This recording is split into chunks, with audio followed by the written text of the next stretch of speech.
그러면 우리가 지난주에 말씀부터 한번 그 제사장 옷부터 다 올려줘 보세요. 근데 지난주에 말씀을 아주 간단하게 그냥 전체적인 것만 싹 보고 자 세부 상황으로 들어갈게요. 제사장은 이렇게 옷을 입었다고 그랬어요. 자, 제일 처음에 입는 옷이 뭐예요? 저거 뭐라고 불렀어? 고의. 그렇죠. 고의. 속바지입니다. 속바지. 그냥 우리들이 입는 남성들이 입는 반바지 같은 트라이. 네. 그 다음에 그 옷에 요 입는 옷이 뭐예요? 속옷. 그리고 띠를 떼었죠. 이렇게. 근데 이제 사실은 이 속옷이라고 이제 이름은 속옷이라고 성경에 나오지만 생활복입니다. 이 속옷은 속에 입는 옷이라는 뜻이 아니고 그냥 생활복이에요. 요게 속옷이죠. 요것이 속옷. 이것은 생활복입니다. 그 위에 이제 겉옷을 입었어요. 이 겉옷은 뭐라고 불렀어요?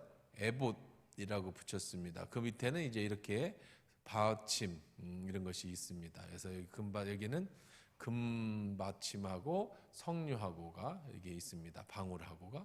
그 다음에 그 위에 조끼를 입죠. 여자들 같은 조끼. 이것을 갖다가 뭐라고 불렀다? 에봇 그 파란색 속옷 띠것이고요. 에봇 받침이고 겉옷이고 거기에 이제 조끼 같은 덮는 거 에봇을 하나 더 입습니다. 덧입는 거죠. 그 다음에 이제 에봇의 띠를 이렇게 띠고 그 다음에 여기 앞에다가 이게 가슴에 저기 차요. 이걸 갖다 판결 흉패에다가 12개의 그 보석을 달고 그 안에 우림과 둠빔이라고 하는 판결 흉패를 달았습니다.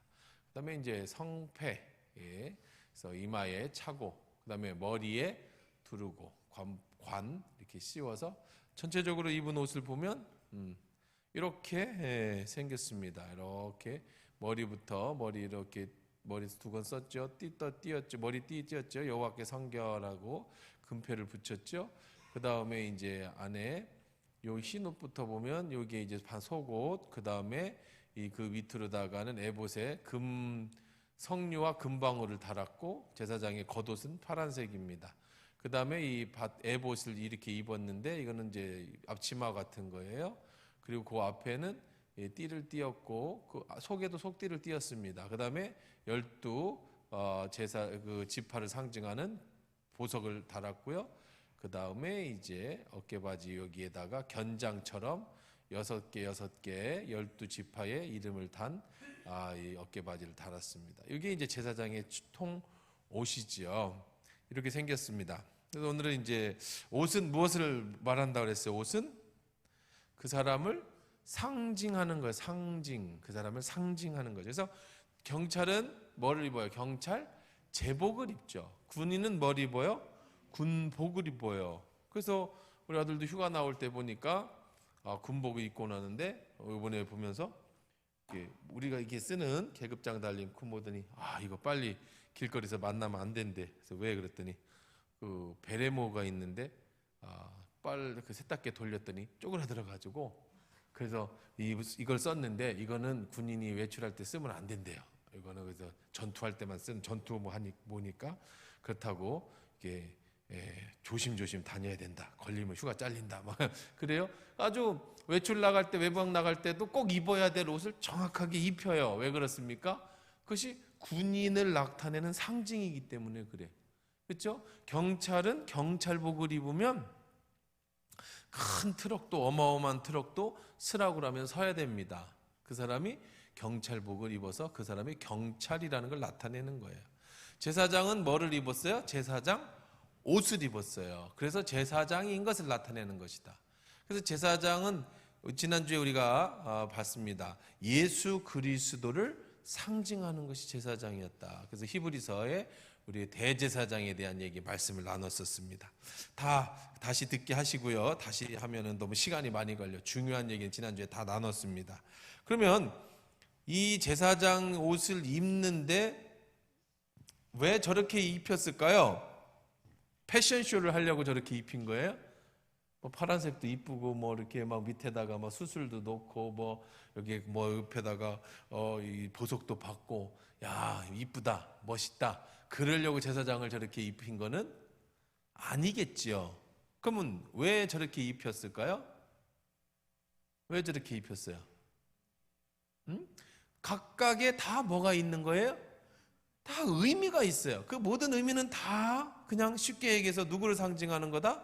예수 그리스도를 상징하는 거지만 무엇이든지 다 의미가 있어요. 그러면 오늘은 이제 진도를 빨리 나가려고 그걸 구체적으로 들어가 봅시다. 자, 어디서부터 이제 바깥에서부터 하면 여러분이 헷갈리니까 옷은 속에서부터 입읍시다.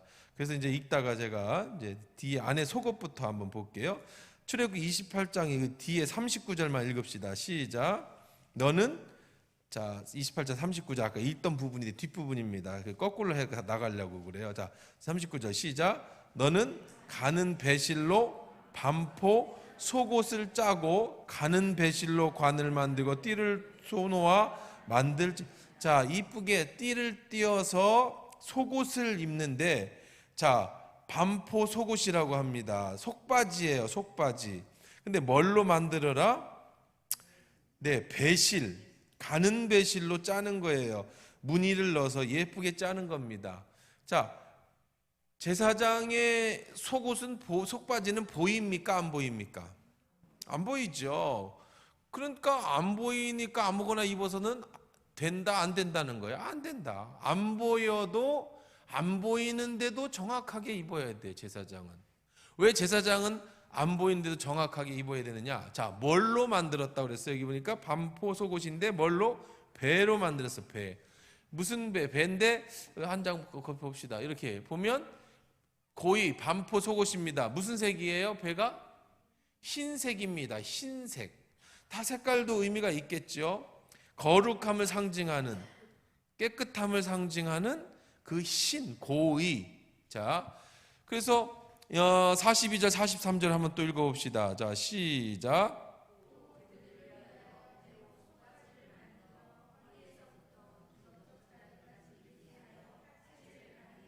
네, 아론과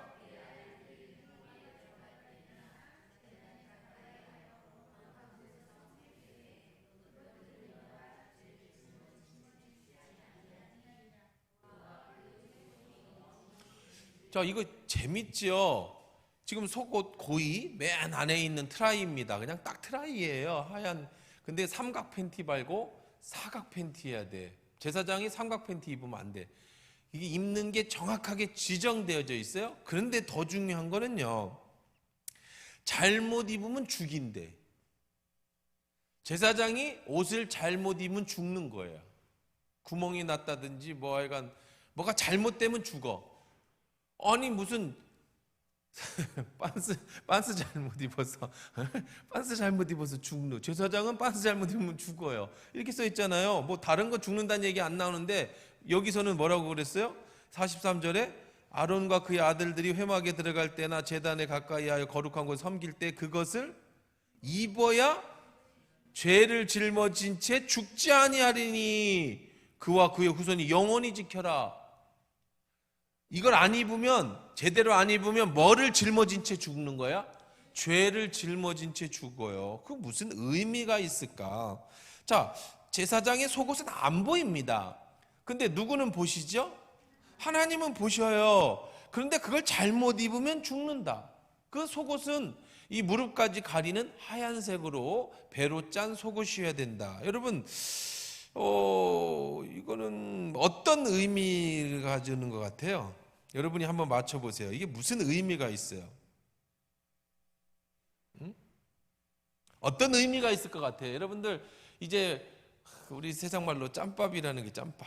우리 여적지 의미 그래 그 수요일 날마다 이 성막에 대한 의미를 벌써 몇 달째 가까이 성막을 얘기하고 있으면 대충 여러분들이 뭐 이게 무엇을 상징할 것 같습니까? 이것이 무엇이 의미가 있겠습니까? 그러면 여러분 좀 맞춰야 될 것 같아 이제는. 그렇죠?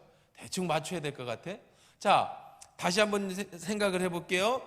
제사장이 제일 속에 입는 하얀색 트라이인데 이거는 절대로 입어야 된다. 잘못 입으면 죽는다.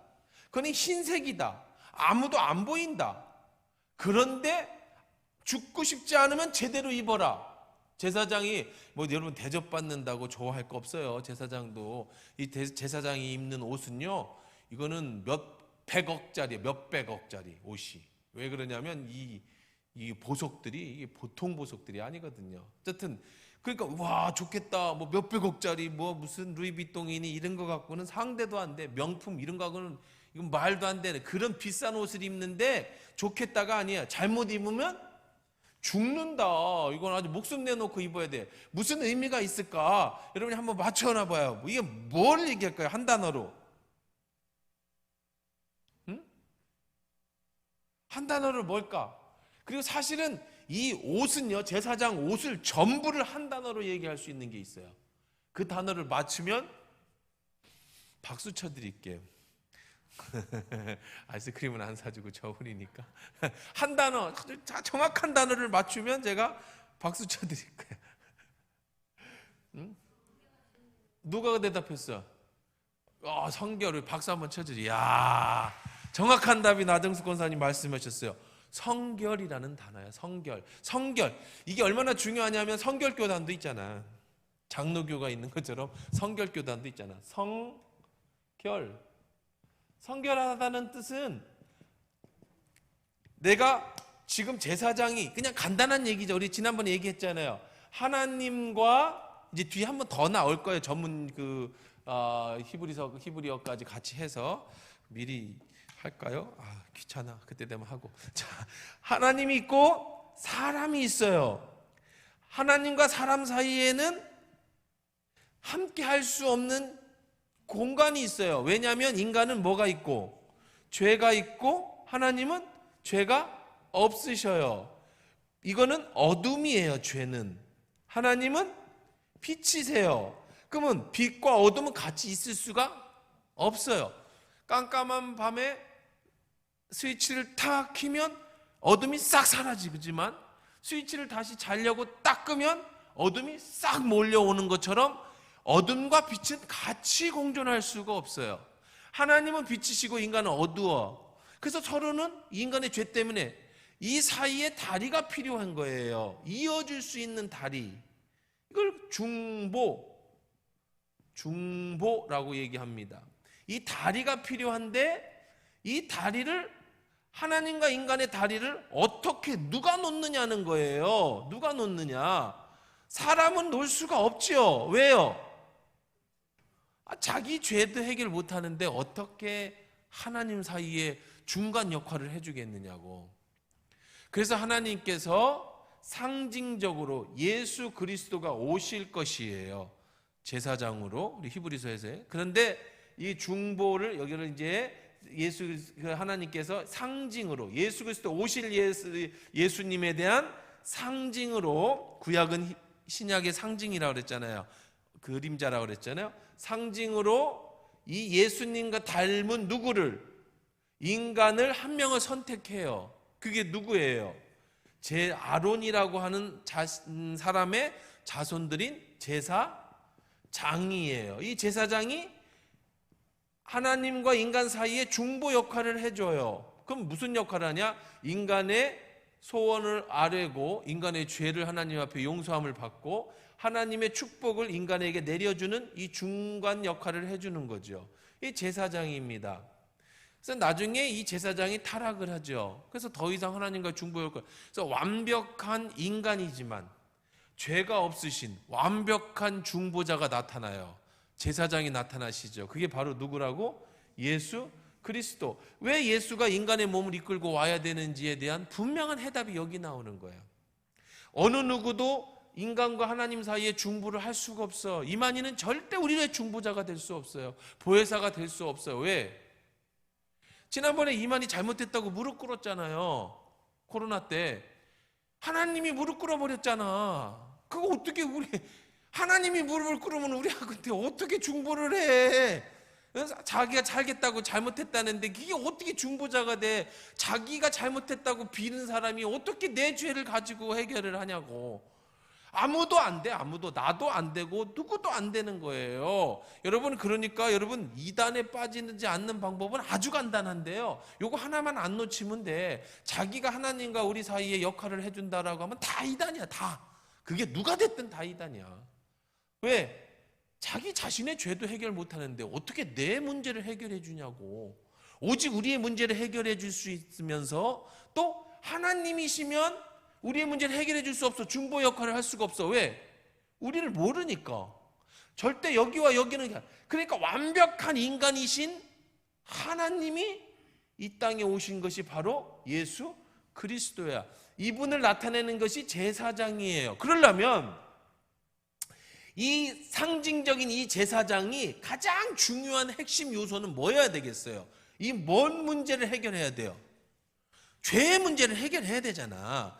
이 죄의 문제를 해결하는 게 성결이라는 거예요. 성결, 깨끗함이라는 거예요.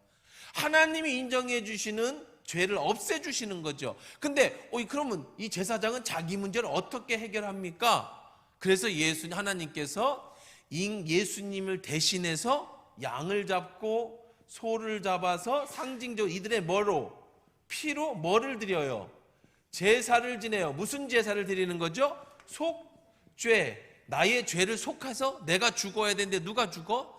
예수가 죽어야 되지만 예수님 오시기 전이니까 양을 죽이고 소를 죽여서 나를 깨끗게 하는 거야. 그냥 그 일회용으로 그 순간만. 그것이 방법이야. 그런데 만약에 죄가 있으면, 죄가 남아있으면 어떻게 돼요? 하나님 앞에 올라가다가 제사장이 중간 역할을 하다가 죽지요.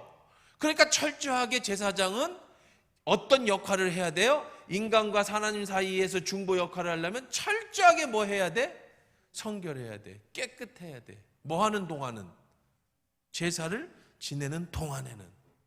그래서 지금 제사장이 하나님 앞에 제사를 지내러 가는데 입어야 되는 옷은 당연히 모든 옷과 모든 의미는 전부 뭐에 맞춰져 있어야 되겠어요?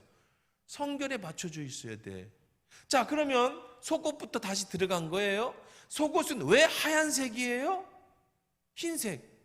당연히 하나님은 뭐라고요? 빛이시고, 우리는 어둠은 무슨 색깔이에요? 검은색이고, 빛은 나타낼 수 있는 색이 흰색이잖아요. 그러니까 흰 옷을 입어야 돼. 깨끗한 옷을 입어야 돼. 그리고 속옷은 안 보이지만, 우리 눈에는 안 보이지만 누구는 다 보고 계신다? 하나님이 보고 계셔요. 그러면 그 속옷은요, 말 그대로 속옷이라는 것은요, 어떤 깨끗함을 얘기하는 거냐면 그냥 뭐 안 갈아입어 갖고 냄새 나는 그런 얘기가 하는 게 아니야. 당연히 깨끗하죠. 제사장이 뭐 1년에 한 번 제사장 대속죄일에서 올라가는데 그때 뭐 작년에 입었던 거 안 빨고 입고 갈 일이 없잖아. 그런 차원이 아니죠. 그럼 뭐가 깨끗하다는 거예요, 속옷이? 그럼 뭘 깨끗하다는 거예요? 뭘 성결하게 하다는 거예요? 뭐겠어요? 응? 뭘 성결케 한다는 것이겠어요? 깨끗하게 한다는 것은. 이것은요, 음행입니다. 음행. 더러움, 성적 문제, 이것을 깨끗하게 하는 거예요. 자, 이것을 깨끗하게 한다는 것은 우리가 하나님 앞에서 남 앞에 보여지지 않는 부분이지만 하나님은 다 보고 계신다. 그러니 우리로 하여금 히브리서에서 우리가 예수 그리스도의 자녀가 돼서 하나님의 자녀, 우리를 뭐라고 불렀냐면 왕 같은 제사장이라고 불렀어. 우리도. 왜 우리가 제사장이 됐어? 나중에 예수 그리스도가 제사장이죠. 완벽. 그 다음에 우리를 제사장이라고 불렀어. 왜? 여러분 속에 누가 계세요? 성령님이 계시니까 내가 제사장이 되는 거야. 누구를 모시는 게 제사장이에요. 하나님을 모시는 게 제사장이잖아요. 우리 속에 누구를 모셨어요? 성령을 모셨으니 우리가 다 왕 같은 뭐가 됐어요? 제사장이 됐으니 너희도 성결하게 해라. 아무도 안 본다고 해도 이런 성적인 이 더러움, 음행으로부터 너는 깨끗해야 된다. 제사장은 깨끗해야 된다. 그러니 남이 다 안 봐도 너는 하체를 가려라. 그래서 구약 성경의 모든 음행의 더러운 건 하체에서부터 나타난다고 그렇게 상징적으로 얘기합니다. 그래서 속바지는 반드시 정결하게 입어야 돼요. 여러분, 예수 믿는 사람들은요, 영적인 문제뿐 아니라 육적인 문제에서도 정결하셔야 됩니다. 깨끗하셔야 돼요. 남이 안 본다고, 사람이 못 본다고 절대 그러시면 안 돼요. 항상 누가 보고 계신다? 제사장은 하나님이 다 보고 계셔. 속바지를 뭐 입었는지, 삼각형을 입었, 그런 건 사람들은 아무도 몰라. 저렇게 다 입고 있는데, 다 저렇게 제사장이 저렇게 있는데 속에 뭘 입었는지 누가 알겠어? 그래도 너 이거 안 하면 너 어떻게 돼? 죽어요. 하나님은 이 음행의 문제, 이 더러움의 성적인 문제를 굉장히 민감하게 보셔요. 그래서 여러분들, 이거는 철저하게 여러분들이 결혼 전에 여러분이 결혼 상대자를 만나는 것도 중요하지만, 그걸 지금 그런 얘기보다 더 중요한 건, 여러분이 결혼을 하셨다면 이 부부간의 정절을 지키는 거는, 그거는 어떠한 세상 사람들이 교회 다니니까 고리타분 이런 거 아니에요. 이거는 생명과 관련이 있는 거예요. 생명, 목숨처럼. 절대로 여러분, 제발 우리 교회에서는 그런 일이 안 생기기를 저는 정말로 부탁을 드려요. 교회마다 이런 지저분한 것 때문에 속 썩이는 교회가 참 많아. 듣는데 지금 같은 시대는 더더욱 그래. 이거 지저분해서 얘기 못하는데 우리 주변에 그런 교회들이 참 많아. 그냥 성도들이 문제들이 안 된다는 거예요. 그래서 반드시 하나님 앞에서 정결하게, 자기 자신을 정결하게 유혹해서, 그 대표적인 사람이 삼손이잖아요. 삼손. 드릴라한테 유혹을 당해가지고 그냥 완전히 무너졌던, 그게 이제 깨끗함이라는 겁니다. 자, 두 번째, 이 두 번째는 뭐예요? 속옷입니다. 속옷, 고의. 자, 이 속옷은 단순히 그냥 우리가 말하는 속옷은, 이제 우리가 지금까지 얘기한 속옷이라는 개념은 이제 우리말로 사실 성경적으로 말하면 이제 반포 속옷이 맞는 건데, 지금까지 얘기한 건, 트라이 얘기한 건 그냥 우리가 속옷이라 했죠. 이거는 정확하게는 반포 속옷이고, 그 다음에 성경에서 말하는 속옷은 요거예요. 요거. 흰 천으로 짜서 뭘로 묶었어요? 띠로 이렇게 묶었어요. 근데 아까도 얘기했지만 이 속옷은 속옷이 입는 게 아니라 제사장이 실내에 있을 때는 저것만 입고 있어요. 그러니까 평상복을 얘기하는 거야. 그냥 일반적인 드레스 셔츠입니다. 근데 성경은 이것을 갖다가 뭐라고 불렀다? 속옷이라고 불렀어요. 자, 고의, 반포 속옷, 고의. 자, 28절 39절 아까 읽었는데 한 번 더 읽어봅시다. 시작. 네, 39절 시작.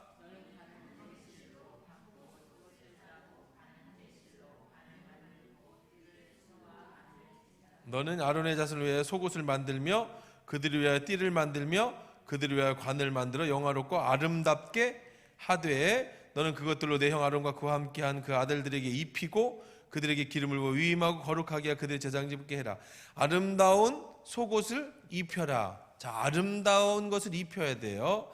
자, 이 속옷은 이 보이는 것처럼 손목에서부터 발까지 내려오도록 배를 끄이지 않고 통으로 짠 옷입니다. 통으로 짠 옷. 통으로 짰다는 건 뭐예요? 통. 하나로 짰어요. 그러니까 원피스. 그냥 여러분들 여자 원피스. 그냥 원피스. 하나잖아, 하나. 근데 이제 불편하죠? 철렁철렁하니까. 그래서 가운데다가 끈을 묶어서 생활하기 좋게. 자, 이게 통으로 짜는 옷입니다. 통으로. 자, 이 옷이 뭘 상징할까? 계시록 19장 8절. 자, 한번 나 보내줬는데 한번 봐봐요. 옷 찾을 동안에 우리 한번 찾읍시다. 계시록 19장 8절. 읽어봅시다.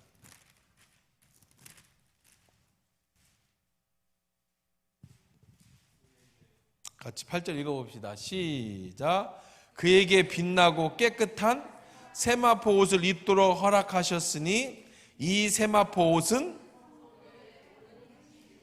자, 흰 세마포 옷은 성도들의 뭐라고요? 여러분들이 속은, 여러분들의 겉만 보여지는 게 아니라 여러분의 성도들의 속도 다 뭘 해야 된다? 옳은 행실, 바르게 살아야 돼요. 바르게 사셔야 돼. 겉으로만 기독교인으로 살지 말고 속도 바르게 살아야 돼. 자, 계시록 7장 14절. 자, 전사님 안 왔어요? 메일 한번 확인해 봐요. 자, 7장 14절 한번 또 읽어 봅시다. 자, 계시록 7장 14절. 손가락 놓고. 자, 계시록 7장 14절 같이 우리 한번 찾기 전까지 7장 14절 읽어 봅시다. 시작.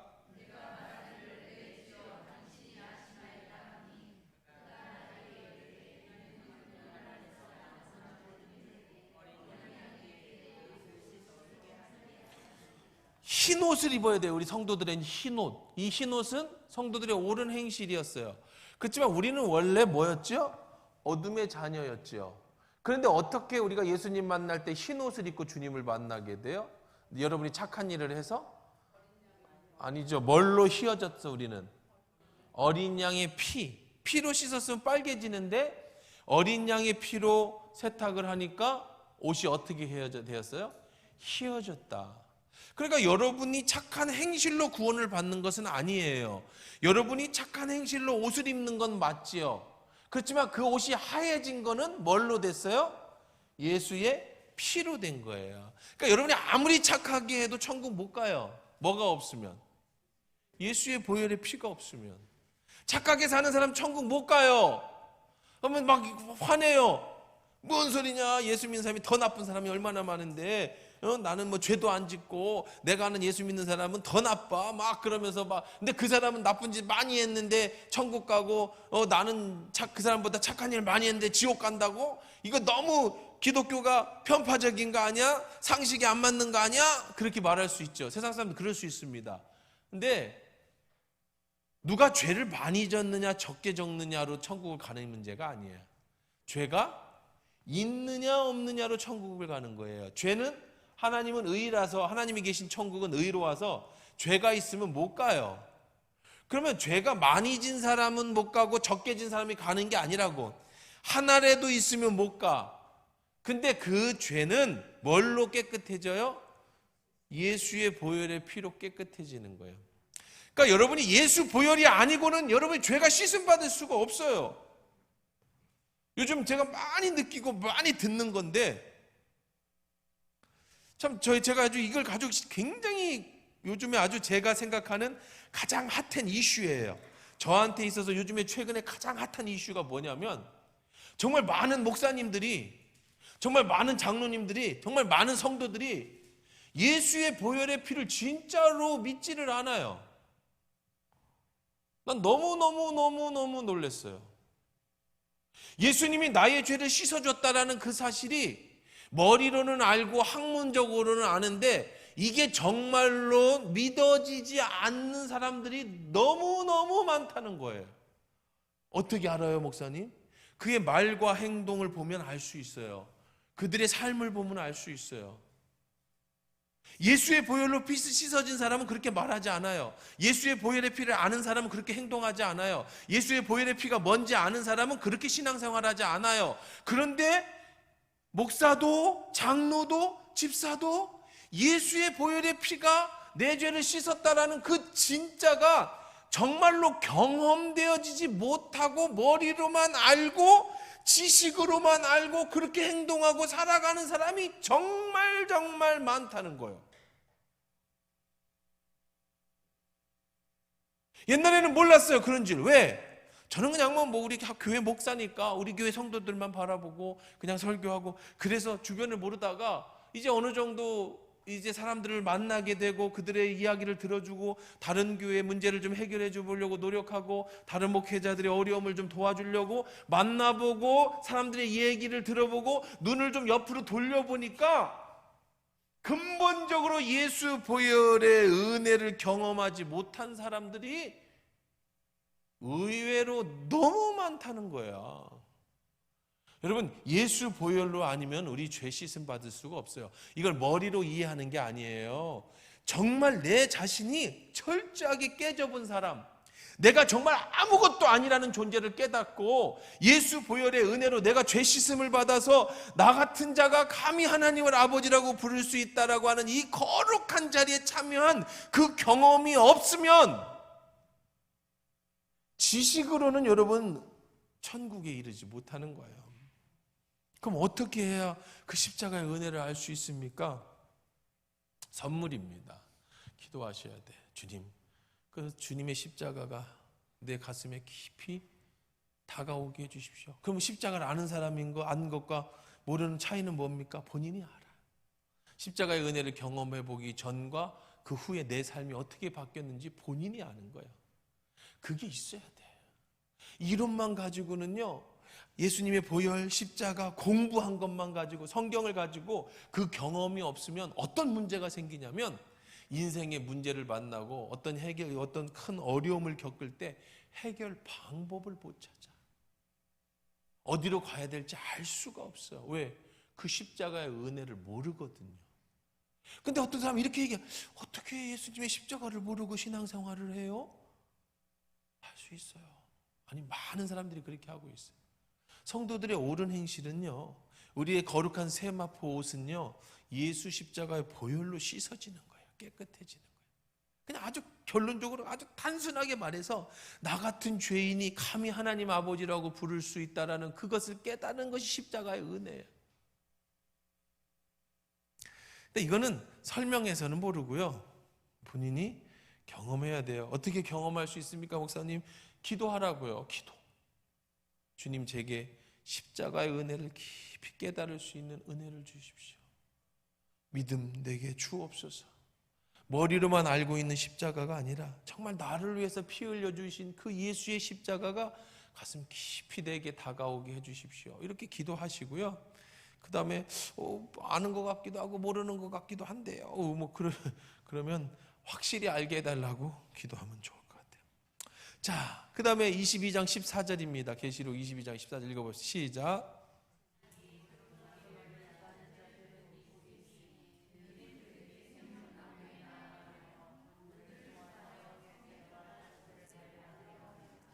자기 두루마리를 뭐 하는 자가 복이 있어요? 뭘로 빨아라? 예수 보혈의 피로 빨아야 돼. 락스로 빠는 거 아니야. 예수 보혈의 피로 빠는 거예요. 그 사람만이 어디에 들어갈 수 있어요? 생명나무에 나아갈 수 있어요. 생명나무.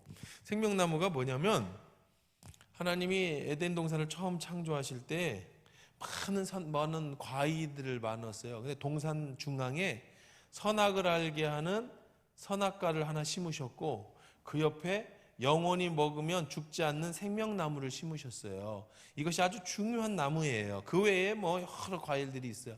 근데 아담과 하와가 뭐를 먹었죠? 선악과를 따먹었어요. 그 다음에 뭐를 먹으면? 생명나무를 먹으면 이가 영생을 해. 죽음이 안 온단 말이야. 그래서 불로 도는 화엄검이라고 하는 칼을 이렇게 돌게 만들어서 접근하지 못하게. 그 다음에 이제 아담과 하와가 여기서 쫓겨났죠. 에덴 동산에서. 이 땅에서 살게 됐습니다. 영원한 천국에 이르려면 우리가 하나 과일을 먹어야 돼요. 이게 무슨 공상 영화 같으죠? 무슨 재밌는 얘기 같으죠? 근데 성경 얘기예요. 그 과일이 무슨 나무라고? 생명나무. 누구에게만 허락됐어요? 누구에게만? 두루마리를 뭘로 빤 자에게만, 예수 보혈의 빤 자에게만 이 생명나무, 영원한 생명을 이루는 영생하는 나무를 허락받은 거예요. 누구에게만? 예수 보혈의 피로 자신의 세마포 옷을 깨끗하게 빤 자만. 그러니까 예수 십자가 보혈은 여러분 생명인 거예요. 머리로 안 돼요. 이론은 말 갖고는 안 된다니까. 정말 답답해요. 제가 아는 어떤 목사님이 계시는데요. 교회도 엄청나게 크고 성공했어. 말 그대로 성공했어. 근데 그 목사님하고 얘기를 하면은 제가 답답해 죽겠어. 여기에 얹힌 것 같아. 왜냐하면 자꾸 교회가 문제가 있고 이번엔 이 문제, 저번 아주 그냥 사람이 죽을 것 같아. 나한테 얘기하고 있으면 나도 죽을 것 같아. 근데 정말 미안한 얘기인데 예수 십자가를 몰라. 참 정말 답답해 죽겠어요. 예수 십자가를 몰라요. 자기 인생이 너무 힘들다는 거야. 그러면서 자기 인생에 살던 어릴 때부터 지금까지 삶을 얘기를 하는데 아유 막 힘들어. 지금까지도 힘들어. 근데 그 힘들 때마다 한마디도 예수님의 얘기가 없어. 예수의 보혈의 얘기가 없어. 예수님이 나를 어떻게 씻어주셨는 거에 대한 얘기가 없어요. 그냥 이기고 참고 억지로 지금까지 해온 거야. 그러니까 너무너무 힘들대 지금이. 근데 목사한테 내가 뭐 예수 십자가나 뭐 그런 얘기를 못 하잖아요. 너무너무 답답한. 그래서 그 사람만 그런가 했더니 아니야.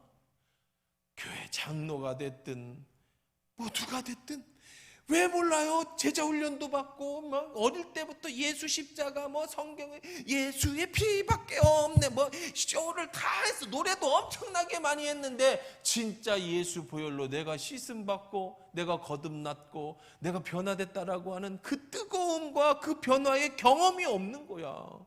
이론만 아는데 예수님이 나를 위해서 죽은 것도 알고 예수님의 피로 내가 씻음 받는 것도 알고 다 아는데 그 피가 나를 변화시키는 그 감동은 없는 거예요. 그건 어떻게 얻느냐? 설명하기가 너무 어려운데 인생의 정말 밑바닥까지 가서 정말 내가 나의 한계를 들여다보면 주님 살려주세요. 이어령 교수처럼 참 문화부 장관까지 하고 최고의 지성인 사람이 자기의 딸이 죽어가는 모습을 보면서 내 인간이 내가 철학적으로 그렇게 많은 것을 알았지만 아무런 하나님 앞에서 존재조차도 안 되는구나. 내가 얼마나 교만했던가. 그때 십자가의 세례를 받으면서 하영종 목사님 세례를 주실 때 그 십자가를 경험했죠. 그리고 그 인생이 완전히 달라졌잖아요. 우리나라 역사의 최고의 석학입니다. 이어령 박사가.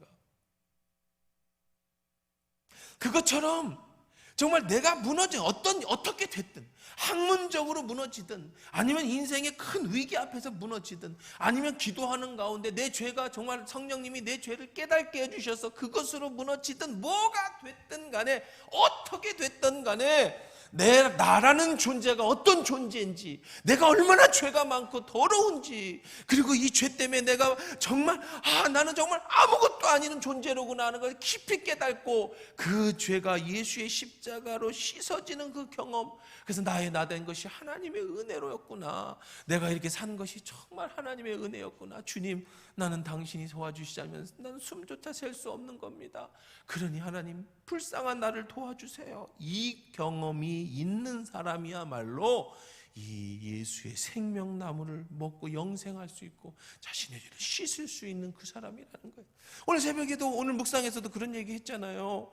부자 청년이 예수님에 찾아와서 내가 어려서부터 십계명을 다 지켰습니다. 예수님이 너무 이쁘다. 너 너무 착하다. 너무 사랑스럽다. 예수님이 인정해 주셨어요. 그래 너에게 한 가지 부족한 것이 있다. 그게 뭡니까? 예수님 너의 재산을 다 팔고 나의 제자가 되라. 그랬더니 그가 근심하며 돌아갔다. 제자가 안 됐다고요.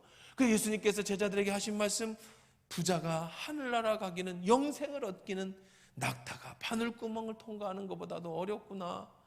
아이고 예수님 그럼 우리는 어쩝니까? 부자도 못 가고 저렇게 열심히 산 사람도 못 가고 우리는 어떻게 되는 겁니까? 예수님이 그러나 하나님으로는 하실 수 있다. 그러고 나서 오늘 아침 새벽 묵상이 그거였어요. 바디메오가 예수님이 오신다는 소리를 듣고 다윗의 자손이여 나를 불쌍히 여기소서 맹인 시각장애인의 거지였습니다. 그때 예수님께서 오라 그러니까 자기의 겉옷을 벗어버리고 자기의 걸리적거리는 이 겉옷을 벗어버리고 예수께 달려갔다. 성경은 그렇게 얘기합니다. 겉옷을 벗었다. 자신의 가지고 있는 유일한 재산을 벗어버렸어요. 그는 자신의 것을 팔고 버리고 주님을 따를 수 있었어. 왜? 가진 게 없었어요. 맹인에다가 욕먹는 거지에다 예수님이 부르시면 언제든지 버리고 갈 수 있어요. 왜? 가진 게 없으니까. 부자는 왜 못 갔어요? 가진 게 많아. 그래서 낙타가 바늘구멍 들어가는 것보다 부자가 천국 가는 게 어려워. 예수 생명의 십자가의 보혈의 피는 정말 내 자신이 얼마나 더럽고 추한 존재인지 내가 얼마나 연약한 존재를 깊이 깨달은 사람만이 그 십자가로 죄 씻음을 경험할 수 있는 거예요. 아직도 내가 잘할 수 있어. 난 돈도 있고 난 아직도 능력도 있고 난 아직도 건강하고 뭐 내가 뭐 할 수 있어. 내가 다 잘돼. 그런 사람은 정말 예수님이 부르실 때 모든 것을 버리고 따를 수가 없죠. 목사님, 예수 믿으면 천국 가는 거 아니에요? 예, 예수를 믿으면 천국을 가는데 그 믿음이라는 건 교회를 가는 걸 얘기하는 게 아니에요. 너의 전부를 버리고 십자가를 지고 나를 따를 수 있는 믿음인 거야. 그러니까 막상 천국에는 많이 못 가. 죄송한데 천국에 그렇게 많이 못 가요. 2번 놀랜대잖아요. 분명히 올 사람이 안 와서 놀래고 저 사람 못 올 사람이 올라와서 놀랜대잖아. 천국 가면 우리의 정말 필요한 건 예수 십자가의 보혈로 나를 깨끗하게 씻은 자만이. 그래서 제사장은 속옷을 반포 속옷을 입고 고의를 입고 반포 속옷을 입고 이 모든 것을 다 깨끗하게 한 사람, 뭘로? 예수의 피로 깨끗하게 씻음 받은. 그래서 제사장은 하얀 옷을 입는 거예요.